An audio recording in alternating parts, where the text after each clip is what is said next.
Yan yung tinatawag nila na kolomba. Ito yung tinapay na binibigay kapag Easter. Tingnan nyo naman. Para rin siyang yung binibigay na tinapay tuwing Pasko. Ang tawag naman doon ay panitone.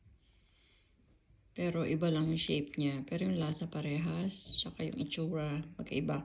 Ito itsura siyang dove. Yung dove na Tas yung panitone bilog lang. Pero tingnan nyo naman yan. Kita nyo yan, puro asukal yan. Tinatanggal ko na lang, sobrang tamis. Ginaganyan ko na lang yan. Dahil asukal yan. Tingnan nyo, may asukal na. Lalagyan pa ng asukal. Tingnan nyo. Yan sila katindi. Pag nagmatamis, matamis talaga. Pag maalat, maalat talaga. Pero hindi naman kasi din madalas nilang kinakain. Pag Easter, may ganito sila. Yan.